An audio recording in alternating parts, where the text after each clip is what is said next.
For he flattereth himself in his own eyes, until his iniquity be found to be hateful.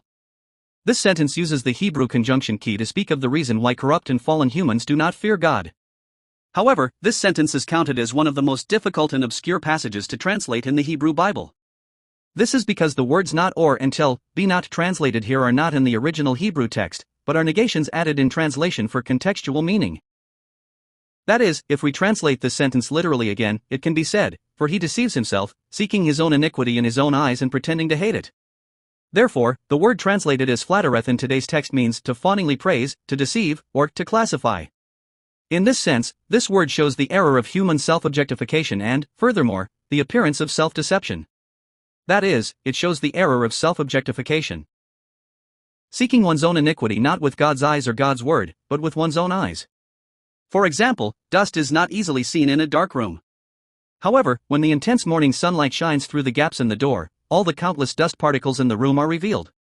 In the same way, when a human stands before the intense light of God's eyes, all the sins within are revealed one by one. But because they do not do so and look at themselves through the distorted filter of their own eyes, their hideous sins are all filtered out and hidden, and only their own righteousness remains. Because it is so, the appearance of self-deception also manifests, where one classifies and deceives oneself as being much more righteous and sinless than others. That is, believing oneself to be a fairly good and righteous person who knows how to find sin and even how to hate it. And because of that, even if God exists and there is a divine judgment, one believes that God will never find their sins and, furthermore, will not even hate them. Thus, it is said that humans do not fear God because they are those who deceive themselves. Even for me, when I was in middle school and the pastor said, "We are all sinners," I thought to myself, why am I a sinner? Can't I be considered a good person? Of course, I thought so because back then I did not know well what sin was, did not know God, and did not know about God's judgment.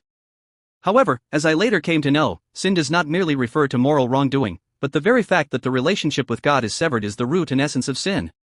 That is, I came to know that leaving God and not praising Him, not loving God fervently, living according to my own greed and lust, and not being able to forgive or love my enemies. All these things are sin. Nay, I came to realize that all things in my life were sin. In this way, humans are beings who do not know what sin is, who delude themselves into thinking they are righteous, and who deceive themselves, and as a result, do not fear God at all. Yet, what kind of beings are they in reality?